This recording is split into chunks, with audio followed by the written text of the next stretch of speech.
Bismillahirrahmanirrahim. Assalamualaikum warahmatullahi wabarakatuh. Anak-anakku, santri dan santriwati Pondok Pesantren Husnul Khotimah, ya.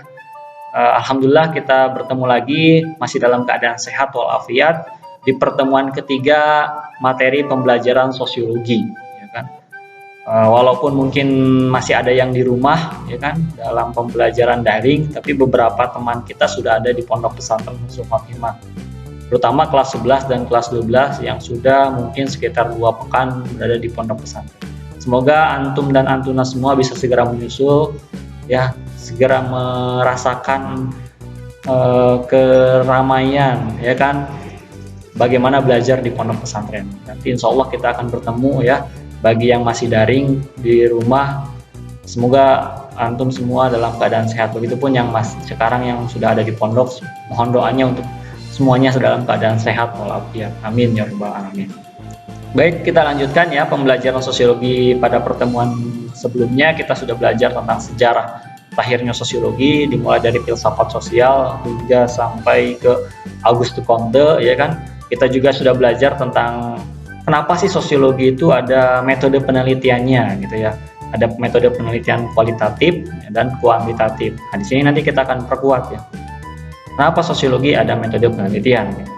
Dan yang ketiga, kemarin kita sudah belajar tentang cabang-cabang kajian ilmu sosiologi, di mana sosiologi itu dikatakan sebagai ilmu yang interdisipliner, gitu kan, selalu bergabung dengan kajian-kajian ilmu yang lainnya. Kan, dengan politik, jadi sosiologinya politik, gitu kan. Dengan ekonomi, jadi sosiologi ekonomi. Dengan agama, jadi sosiologi agama. Itu namanya kajian ilmu interdisipliner. Sosiologi sangat penting sekali, makanya kita wajib mempelajari mungkin pelajaran ini dengan serius.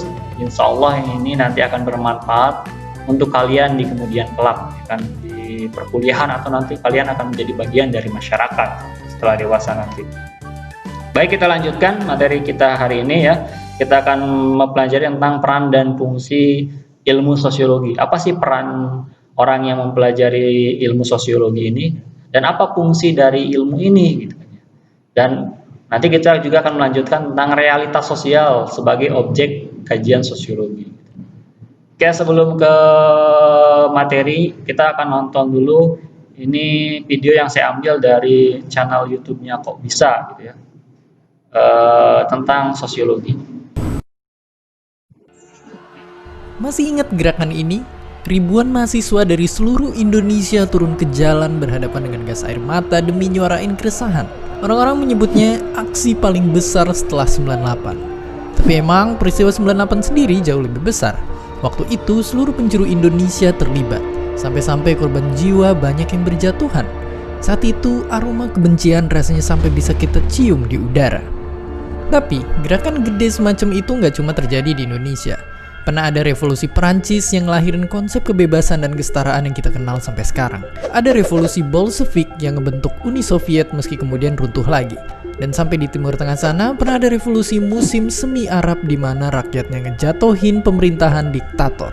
Sekarang, yang bikin kita mikir adalah gimana ngejelasin kenapa peristiwa-peristiwa itu bisa terjadi. Atau apakah semua kekacauan tadi itu sebenarnya bisa diprediksi? Tapi tenang, kalau ilmu fisika bisa ngejelasin asal mula alam semesta, ilmu sosial juga bisa ngejelasin masalah tadi.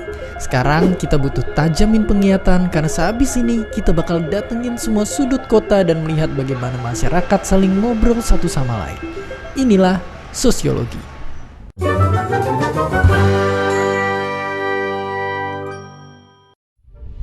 Sederhananya, ilmu sosiologi itu bisa kita ibaratin kayak kacamata. Bukan kacamata biasa, tapi kacamata canggih yang bisa ngelihat karakter masyarakat yang beda-beda. Misalnya ada penduduk desa yang orangnya akrab-akrab banget. Di sisi lain, ada juga orang kota yang lebih cuek ngejalanin hari-harinya. Terus ada juga orang-orang yang sukanya ribut terus. Dengan ngeliat pakai kacamata itu, hasil analisis dari yang kita lihat bisa keluar.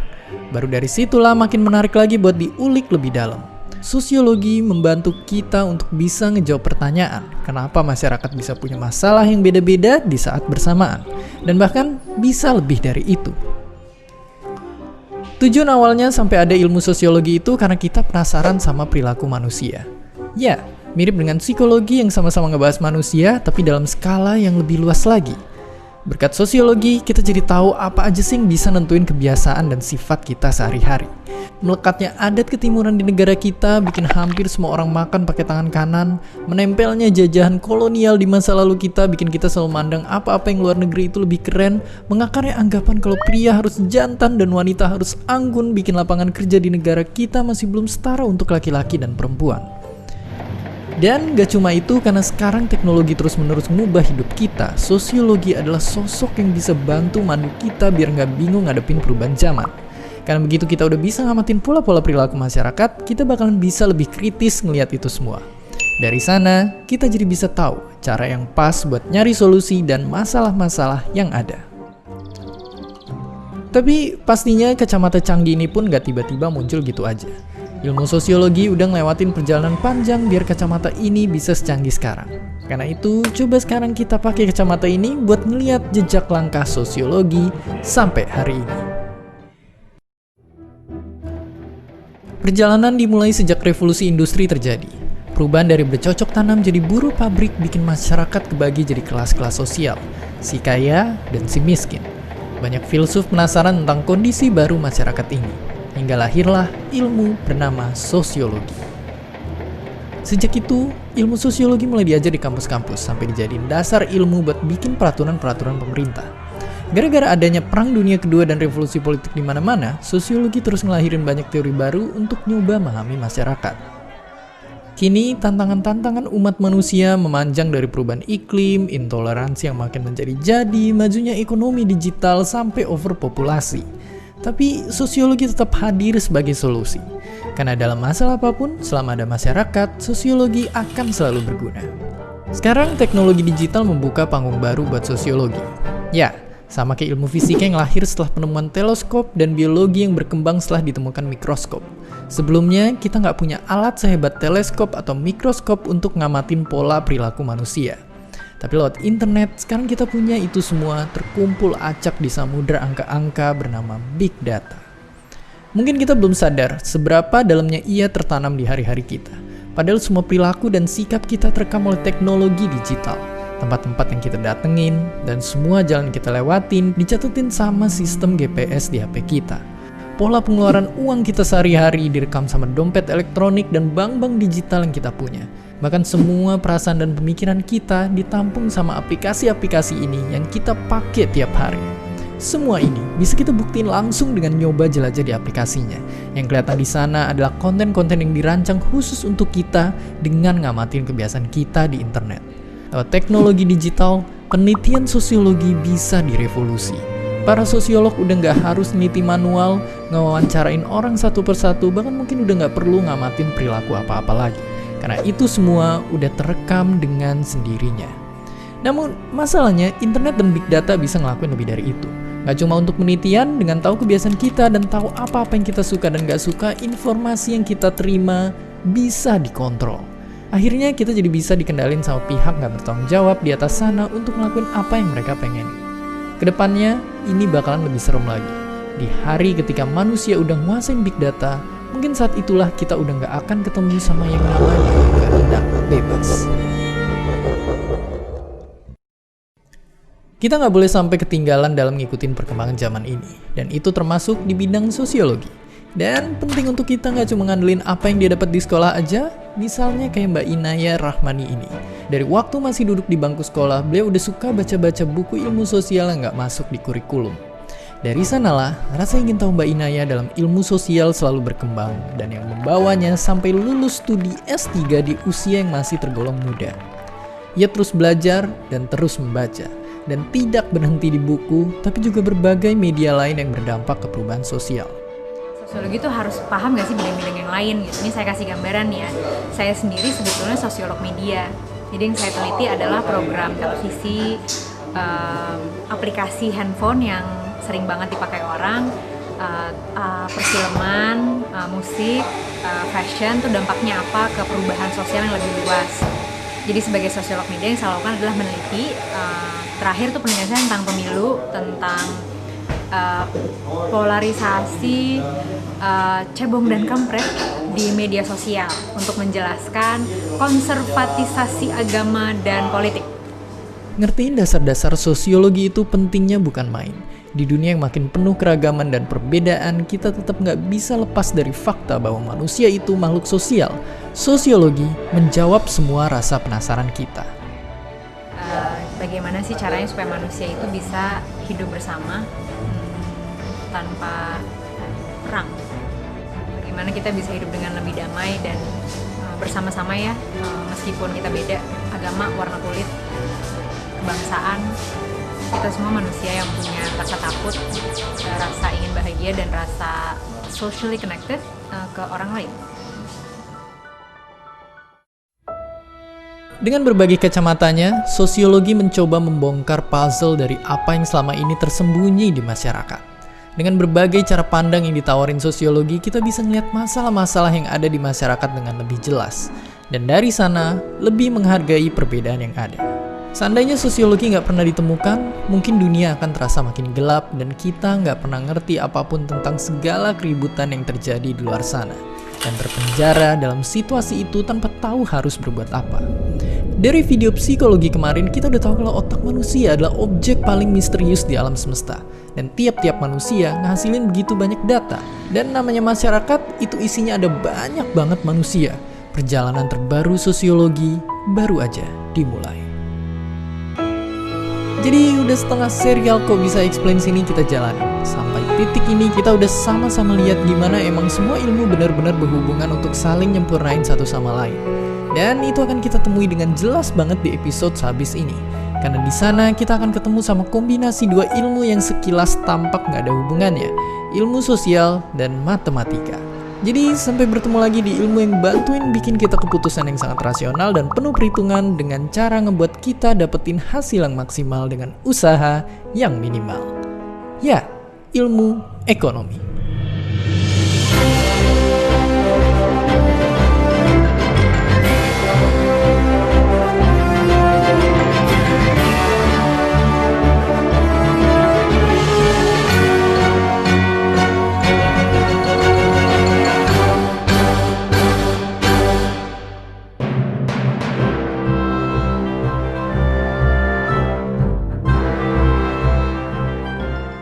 Ya, terima kasih videonya kita telah saksikan dari channel YouTube-nya Kok Bisa ya.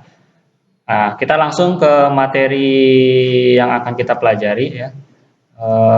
Apa sih peran dan fungsi dari ilmu sosiologi? Kita masuk ke peran dulu. Apa itu peran?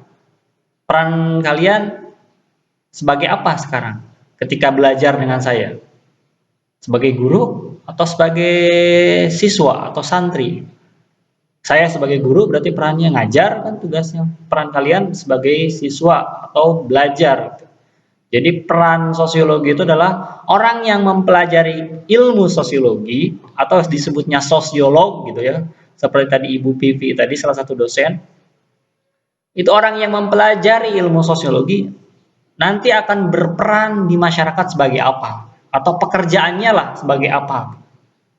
Nah, yang pertama ya kan, sosiologi itu akan berperan, orang yang mempelajarinya akan menjadi seorang ahli riset, akan menjadi peneliti di bidang kajian masyarakat, menjadi seorang ilmuwan yang fokusnya pada mengumpulkan ya kan dan penggunaan data ya kan yang dibutuhkan oleh siapa? Oleh siapapun, oleh pemerintah ya kan, oleh perusahaan, gitu kan, oleh instansi misalkan.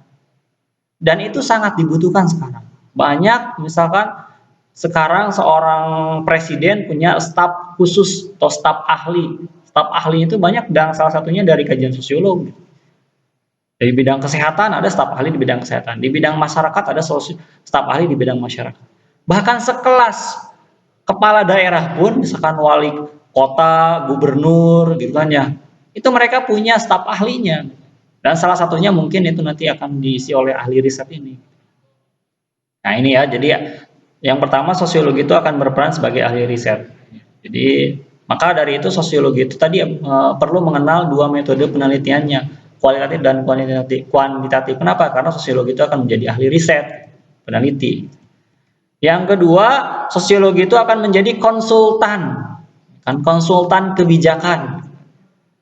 Nah, mungkin ini bagi orang yang berpendidikannya sudah sangat tinggi, ya doktor lah, atau udah lulus S3 atau bahkan mungkin profesor gitu.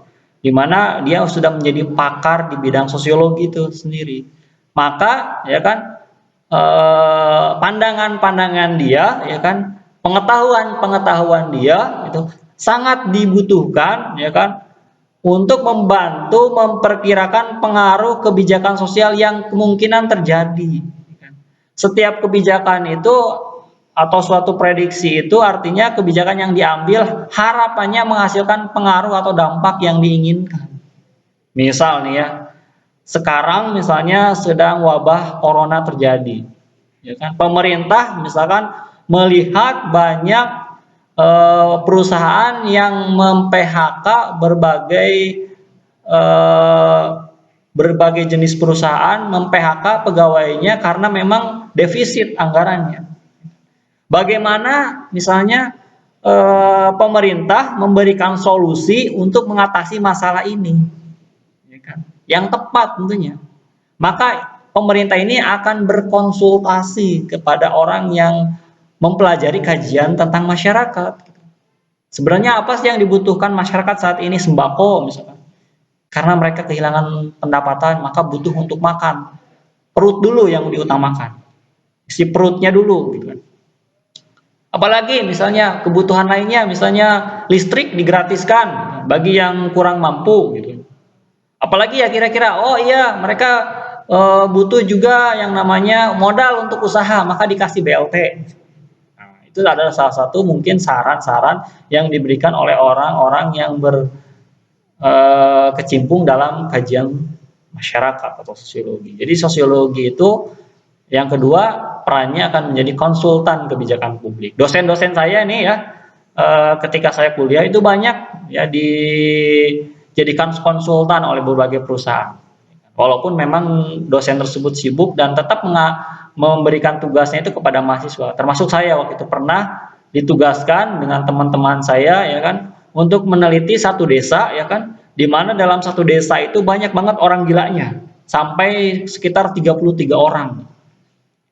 Bagaimana pemerintah untuk bisa memberikan treatment atau memberikan solusi yang tepat untuk satu desa itu, satu kampung itu, maka diperlukan konsultasi dengan pakar sosiologi, dengan dosen saya itu. Dan dosen saya menyuruh saya sebagai mahasiswanya dengan teman-teman untuk terjun mengumpulkan data ke lapangan. Dan nanti dikumpulkan, dianalisis oleh dosen saya, dan nanti datanya akan diberikan kepada pemerintah daerah. Tujuannya untuk apa? Untuk mengatasi masalah yang terjadi di salah satu kampung itu yang banyak orang gilanya. Nah, ini untuk ketepatan. Jadi konsultan kebijakan publik gitu kan namanya.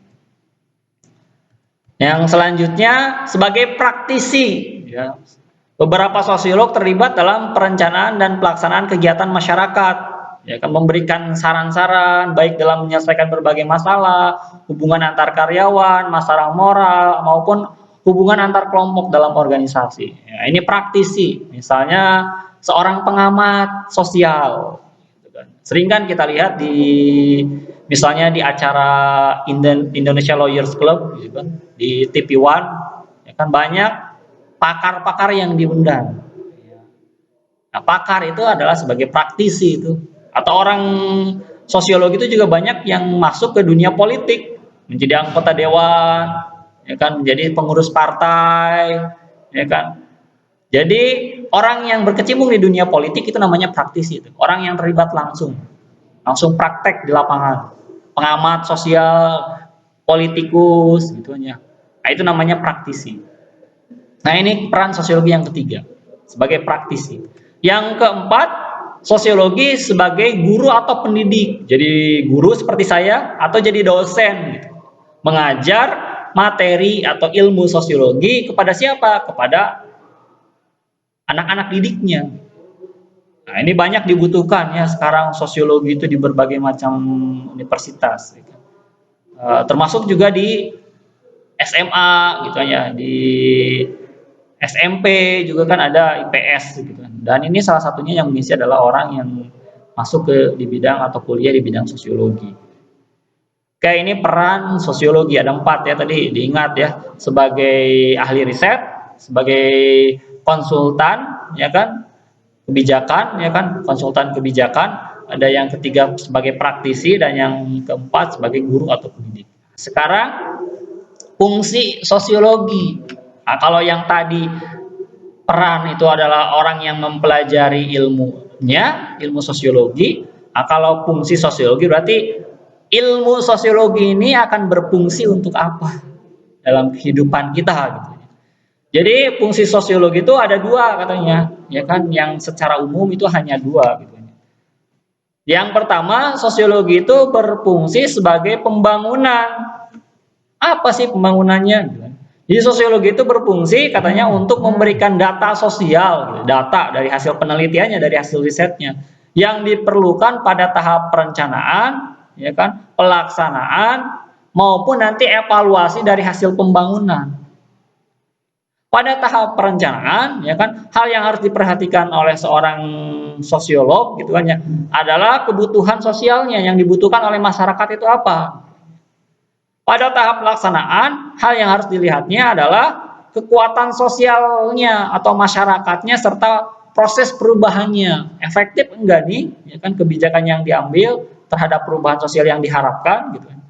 Dan yang terakhir dari hasil evaluasinya atau penilaiannya, hal yang harus dilakukan atau analisis yang terjadi terhadap dampak dari pembangunannya. Misalnya kan, sekarang kan sedang banyak pembangunan yang dilakukan oleh pemerintahan Jokowi gitu ya. Misalnya dibangun jalan tol ya kan, dari mulai Jakarta gitu kan ya sampai Jawa Timur. Itu dari pembangunan jalan tol. Perencanaannya misalnya apa tujuannya dibangun jalan tol, apa maksud dan tujuan dibangun jalan tol, ya, apa kegunaan nanti bagi masyarakat, itu perencanaannya itu dibahas di proposalnya gitu kan. Itu dianalisis dan di dalamnya ada orang sosiolog masuk untuk meneliti tentang dampak masyarakat. Pelaksanaannya nanti sudah jadi jalan tol, bagaimana nih perubahan sosial kehidupan masyarakat ketika sudah ada jalan tol yang sudah selesai dibangun. Wah, dengan adanya jalan tol gitu kan ya, misalnya banyak dampak sosial secara ekonomi yang dirugikan gitu. Karena yang dulunya itu mereka itu tidak masuk jalan tol, mereka itu mampir dulu ke rumah makan gitu aja. Mereka mampir dulu misalnya ke pusat oleh-oleh gitu aja. Mereka juga misalnya masuk misalkan jajan di pinggir jalan ya kan, banyak orang-orang yang mencari makan di pinggir jalan mendapatkan dampak yang ditimbulkan dari orang yang berkendara dari Jakarta ke Jawa Timur. Tapi semenjak adanya jalan tol gitu kan, di sana kan nggak bebas orang, kalau di jalan tol kan nggak bebas orang berdagang, tapi hanya di rest area saja. Rest area pun itu tidak semua jajanan ada di sana.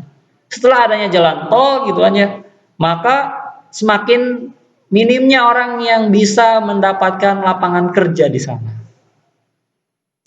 Nah, itu misalkan dampak secara negatifnya. Secara positifnya gitu kan ya. Secara positifnya kalau yang negatifnya tadi banyak orang yang kehilangan pekerjaan, dampak positifnya kehidupan masyarakat secara ekonomi gitu ya, secara sosial itu lebih cepat gitu. Yang dulunya misalnya dari Jakarta ke Jawa Timur itu bisa sampai seharian penuh gitu. Perjalanan kan, dengan kemacetan, dengan uang yang dikeluarkan bisa lebih besar, yang tadinya uang perjalanan transportasi dari Jakarta ke Jawa Timur itu bisa sampai 2 juta misalkan. Tapi dengan adanya jalan tol itu lebih hemat, lebih cepat, lebih efisien gitu. Itu dari segi positif. Jadi ada positif dan negatifnya dari dampak dari pembangunan. Nah, itu dikaji oleh sosiologi, fungsi dari ilmu sosiologi. Yang kedua, ya kan, fungsi sosiologi itu adalah sebagai penelitian. Karena tadi orang yang mempelajari sosiologi, perannya atau tugasnya adalah meneliti atau riset. Penelitian gitu kan ya, akan diperoleh dari suatu perencanaan penyelesaian masalah yang baik gitu. Misalnya di kita banyak masalah nih, masalah sosial. Terutama di negara-negara berkembang seperti kita. Maka orang sosiolog sangatlah dibutuhkan dalam menyelesaikan masalah ini. Dari data yang dihasilkan dari penelitian itu, ya kan, para pengambil keputusan kebijakan dapat menyusun rencana penyelesaian suatu masalah sosial. Contoh misalkannya, di era sekarang itu banyak banget misalkan tentang masalah kenakalan remaja dengan segala macam hal-hal yang dilakukan oleh remaja sekarang, kan? Maka misalnya ditelitilah misalkan apa sih masalah yang dialami remaja kita sekarang gitu, dengan berbagai macam masalah yang dihadapi oleh remaja sekarang gitu. Ya, ditelitilah dan nanti apa kira-kira solusi yang tepat yang harus dilakukan untuk mengatasi masalah remaja ini. Nah, ini sebagai penelitian sosial, ya kan? Jadi fungsi sosiologi sebagai pembangunan, menganalisis dampak dari pembangunan, ya kan? Dan penelitian sosial, menganalisis masalah-masalah yang terjadi dalam kehidupan masyarakat saat ini. Kemiskinan, misalkan di Indonesia masih menjadi negara termiskin, misalkan, ya kan? Dan lain-lain. Ya, itu adalah fungsi dari sosiologi. Nah, selanjutnya ini realitas sosial sebagai objek kajian sosiologi. Jadi sosiologi itu kan tadi fungsinya sebagai penelitian sosial, meneliti tentang berbagai macam masalah yang terjadi pada saat ini. Jadi sosiologi itu objek kajiannya adalah realitas sosial, hal-hal yang terjadi pada masyarakat kita saat ini. Ya, misalkan masalah sosial yang terjadi lah, yang sebenarnya banyak, ini hanya merangkum saja. Di bidang ekonomi misalkan, masalah kemiskinan dan pengangguran. Indonesia menjadi negara yang masih miskin, ya kan? Pengangguran yang paling banyak, terutama di zaman pandemi ini, gitu ya. Banyak orang-orang yang di PHK dari perusahaan-perusahaannya. Nah, ini kemiskinan, pengangguran, faktor biologis, gitu ya. Banyak orang yang teridap karena pergaulan bebasnya HIV dan AIDS semakin tinggi, penyakit menular dan lain-lainnya. Penyakit menular sekarang kayak corona, ya kan, COVID-19, ya kan. Ini penyakit menular, ya kan. Sebelumnya ada flu burung, misalnya H5N1, dan banyak lagi yang lainnya, faktor biologis. Ini faktor penyakit menular ini atau faktor biologis ini juga mempengaruhi kehidupan sosial, gitu. Seperti halnya sekarang adanya wabah COVID ini, gitu. Faktor psikologis, gitu kan. Semakin tingginya orang yang depresi, gitu kan, karena misalnya kehilangan pekerjaan, atau yang remaja karena diputusin pacarnya, gitu aja. Insya Allah kalau di Husnul itu nggak ada yang pacaran, nggak boleh gitu. Supaya apa? Supaya tidak depresi, galau dunia, ya kan, muring-muringan gitu karena diputusin. Karena memang mereka belum saatnya secara psikologis untuk menjalin komitmen. Gitu. Itu akhirnya jadi depresi, bunuh diri gitu. Semakin tingginya tingkat bunuh diri katanya, ya kan. Negara dengan tingkat bunuh diri tertinggi itu ada di Jepang katanya. Korea juga sama. Dimana di sana banyak orang yang melakukan bunuh diri. Sekelas orang yang sukses pun mereka di sana bunuh diri. Artis-artis K-pop gitu kan, banyak yang bunuh diri kan di berita-berita. Di Jepang apalagi gitu kan, karena memang budayanya harakiri. Ini faktor psikologis. Bahkan di Indonesia ini ada satu wilayah, ya, satu kampung, ya kan, di Yogyakarta, ya, di Gunung Kidul katanya. Nanti kalian search aja di Google gitu. Itu katanya satu kampung tersebut tingkat bunuh dirinya sangat tinggi dalam 1 tahun. Banyak orang yang melakukan bunuh diri, tiba-tiba gantung diri di atas pohon gitu. Tiba-tiba minum racun tergeletak di rumahnya. Gitu. Nah, ini di Gunung Kidul. Entahlah itu kenapa. Ya kan, teman saya sedang meneliti itu. Ya, dan saya belum menanyakan hasilnya bagaimana, ya kan. Alasannya orang-orang di sana banyak melakukan bunuh diri. Yang keempat adalah faktor kebudayaan, gitu. Tingkat perceraian semakin tinggi, ya kan? Bahkan itu dipertontonkan sekarang misalnya di media, gitu. Di gosip, misalkan di TV, di sosmed, gitu. Ya kan? Semakin tinggi dan itu dicontoh sama orang-orang awam di kampung-kampung, misalkan di kota-kota, ya kan, bagi menganggap biasa. Padahal secara agama perceraian itu suatu yang sangat-sangat mungkin harus dihindari. Menikah cukup misalkan dengan satu orang saja. Walaupun memang laki-laki kan diizinkan untuk menikahi dua atau tiga ya dan seterusnya perempuan, tapi kan tidak menceraikan istri yang pertama juga. Nah itu kenakalan remaja gitu. Ini faktor kebudayaan, tawuran dan lain-lain, kenakalan remaja gitu, narkoba dan lain-lain gitu. Kita lihat contoh-contohnya. Nah ini kemiskinan ya kan. Kemiskinan diartikan sebagai keadaan seseorang yang tidak sanggup memelihara dirinya sendiri sesuai dengan taraf kehidupan kelompok dan tidak mampu memanfaatkan tenaga mental maupun fisiknya dalam kelompok tersebut. Nah, kemiskinan, dia nggak punya rumah, dia nggak punya pekerjaan tetap, makan mungkin senemunya gitu. Orang manusia gerobak banyak di kota-kota besar, di Jakarta, di Bandung, dia nggak punya rumah, ya kan? Anaknya banyak, istrinya juga ikut gitu kan ya. Suaminya pemulung saja pekerjaannya, makan seadanya gitu ya, sesuai dengan pendapatan pada hari itu. Tidurnya di gerobak gitu kan. Segala aktivitasnya dilakukan di situ. Rumahnya nomaden gitu, pindah-pindah.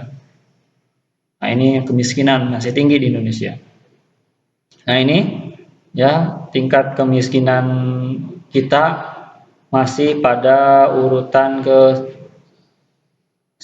1, 2, 3, 4, 5, 6, 7, 8, 9, terus ada 9 ya. Kita jadi negara ke-9 dari 10 negara termiskin di dunia. Negara yang paling tingginya itu Madagaskar, terus Kongo, Mozambik, Nigeria, Tanzania, Bangladesh, Ethiopia, India itu juga masih banyak yang miskin karena memang penduduk mereka sangat banyak. Indonesia, ya, ini di atasnya Cina. Nah ini negara termiskin. Nah ini perkembangan angka kemiskinan di Indonesia.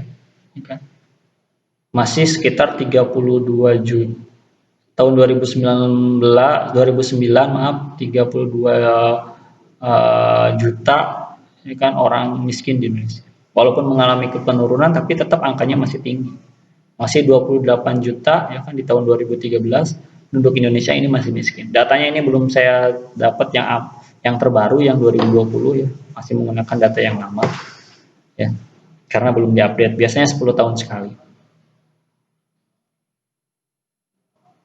Nah, ini maaf biasanya setahun sekali dan belum saya perbaharui gitu datanya. Dan daerah yang paling miskin tahun 2013 itu adalah di Papua. Kayaknya sekarang juga masih seperti itu mungkin. Nah, ini masalah tentang pengangguran tadi. Ini masalah ekonomi, masih masalah ekonomi. Lulusan SMK menjadi penyumbang pengangguran pertama gitu, lulusan SMK. Karena memang banyak sekali gitu yang sekolah berbasiskan SMK kejuruan. Sehingga mereka menyumbangkan pengangguran terbanyak. Karena memang mungkin soft skill-nya tidak mendukung untuk mereka bekerja. Pengangguran paling banyak ada di Jawa Barat mencapai 527.000 orang. Ini ya. Nah ini yang selanjutnya penyakit menular, masalah tadi tentang kesehatan ya kan, HIV/AIDS ya kan, dan banyak terinfeksinya adalah remaja gitu ya. Selanjutnya angka bunuh diri. Nah, ini faktor psikologis. Tingkat bunuh diri Indonesia dibanding negara-negara lain ini masih tinggi. Dan yang paling paling parahnya angka bunuh dirinya berada pada anak-anak muda. Gitu. Nah, ini. Nanti kita kalian cari aja kalau nggak percaya di Google tentang berita-berita bunuh diri di Indonesia banyak sekali. Nah, ini tentang kebudayaan, tentang kenakalan remaja, tawuran, dan lain-lain. Nah, ini kenakalan remaja di Cirebon ini, ya kan? Tahun kemarin 2019. Bukannya sekolah, belajar malah nongkrong-nongkrong dan mereka mabuk-mabukan. Pantas saja akhirnya ujungnya nanti mereka jadi pengangguran karena mereka seperti ini gitu kan ya sikapnya ketika proses belajar. Mudah-mudahan kita bisa mengambil hikmah dari video ini, dari tayangan ini gitu ya, untuk menghindari hal-hal yang semacam ini, bukan malah menjadi contoh ya untuk meniru perilaku-perilaku seperti ini. Peperangan juga sama ya kan, sudah semakin mengkhawatirkan ya kan. Dua negara, berbagai negara sekarang semakin berkompetensi untuk saling merebutkan sumber daya. Nah, ini di berita-berita ya diindikasikan bahkan sudah ada indikasi untuk terjadinya perang dunia 3. Mudah-mudahan tidak terjadi pada zaman kita.